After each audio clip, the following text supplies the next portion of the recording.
Good morning, good morning, good morning. Or evening or night or whatever time you're watching this. Welcome back to the channel. Like always, if you like what you see, click subscribe, click that bell button, be notified every time I drop a video. So today, I'm going to be doing my last impressions of the Shimano Curado DC. I've been using it roughly for about 2 weeks now. And yeah, I'm just gonna tell you how I feel about it, and you know, did it live up to the hype?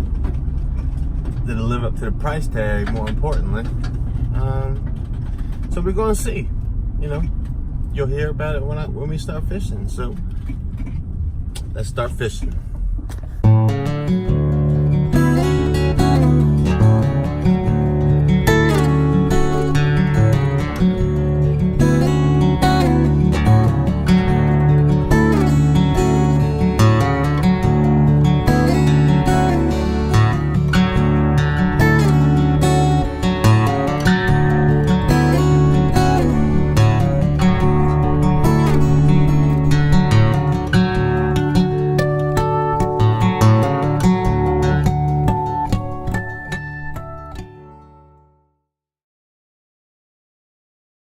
So I got a little Nico rig rigged up here. See if we can get some fish. So about this Curado DC. Right now I have it spooled with 30-pound Cast King Cast Pro braid. I started out with it rigged with Seagar 15-pound fluorocarbon. After 2 days of that, I had to rip it off. I couldn't take it. I've never been a fluoro fan, anyways, just because the line memory. But I don't know, with this reel, it seemed like it was even worse. I mean, anytime there was any slack in the line or in the reel, I mean, it just spooled right up on it. So after 2 days, I had to rip it off and put braid on. But like I said, I've always been a braid guy. That's all I've ever used was braid. You know, some people say, you know, they can't use braid. They only use mono or fluoro. Well, that's fine too. But, so, is this reel worth $250? I'm going to have to go with no. Reason being, well, multiple reasons. You know, you see videos on YouTube of people making claims that it casts further than their regular reels. Got tongue twisted. People say they cast further than their regular reels. Well, I don't find that true. I have a couple Cast Kings. One is the Assassin and one is the Speed Demon Pro. The Assassin is like a $70 reel. The Speed Demon Pro was, I think, was $90. So both fairly cheap as far as quality bait casters. But both of them cast just as far as this one. You know, if not, I mean, a little bit further, honestly. The Assassin is a 11+1 bearings, and the Speed Demon Pro is 12+1. This is a 6+1. Although this is smooth, I will give you that. For only 7 total bearings, this is really smooth. Another reason why I don't think it's worth the money. People on YouTube claim that you can cast it without backlashing. That's also not true. Does it minimize backlashes? Of course. You know, I'd hope so, when it supposedly monitors a speed reel 1,000 times a second or whatever they say. But it doesn't get rid of them totally. I mean, as long as I've been using a bait caster, and I get little bird's nests in my other ones, but this one does it just as much. You know, can somebody that's never used, I look at it when they say, you know, no backlashes. Can somebody that's never used a bait caster pick this up and cast it with no backlash? No, that's absolutely not true. You still need to understand how bait caster works, and how to cast it, how to set up the lure tension and all that stuff, because it will backlash. I had more backlashes with fluoro than I have braid, but nevertheless, I mean, it's still backlash. Now, where I did find it easier and helpful was casting weightless baits, like wacky rigs or weightless flukes, or, you know, weightless creature baits. That was a lot that is a lot easier with this reel without backlashing it. And flipping and pitching, that was another area that this one did fairly well in. But is it worth $250?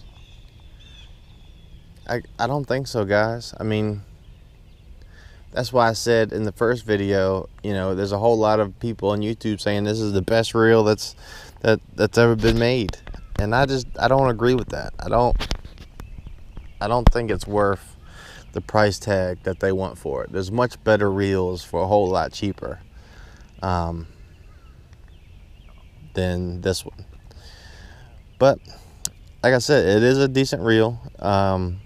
You know, if you can afford it, then by all means, you know, give it a shot and try it. You may have better experience than I have with it, but that's just, you know, that's just my opinion, and that's, you know, everybody has theirs.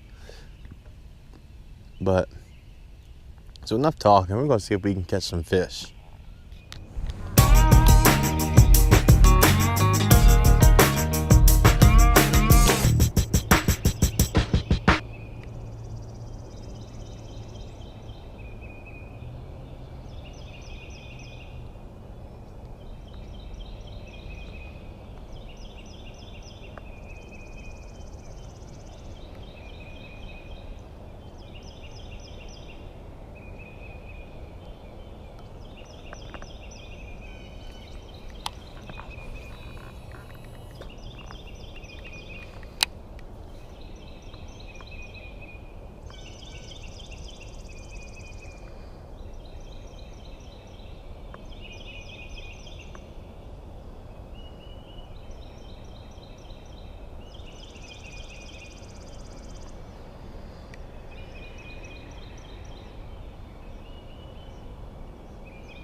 Finally got one.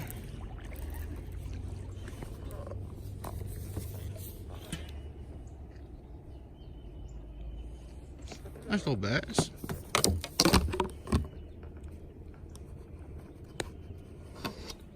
Not bad. All right, little buddy. I switched it back to just the old Texas rig Senko. Last week I went through like a slump. There was a couple days there where I got skunked 2 or 3 days in a row. And I think a lot of times it could be you, or it could just be the fish are finicky because of a cold front, or the wind is blowing the wrong way, or whatever. But I found that a lot of times it could be, just you. We get so caught up seeing these professional fishermen and these guys on YouTube, throwing everything and catching huge bass and just, one after another. A lot of times, like on YouTube, it's, post edited, and sometimes they're not the same day.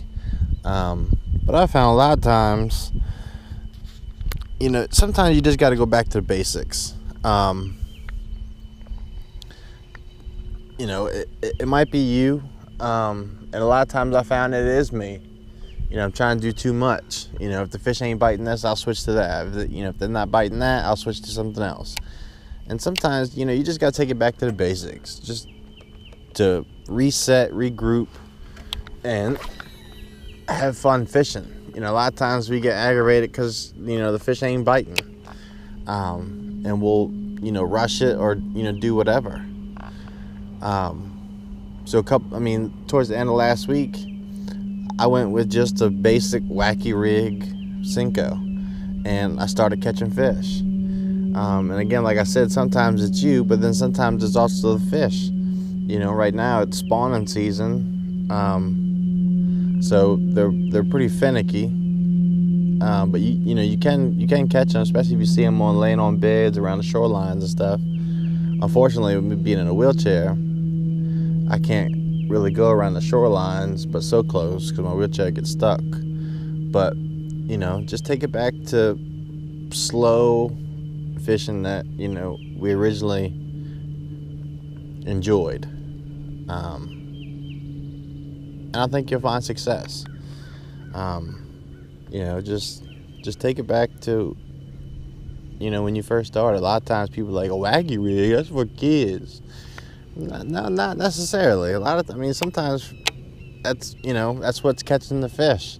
Just the slow drop in the worm is what they really want when they're finicky like that. And last week I caught a decent 2-pounder and a couple chain picklers right back to back on just a wacky rig worm. Sometimes it's all they want. So you just gotta, sometimes you just gotta take it back, reset, and do something simple. But I've caught a few small ones this morning.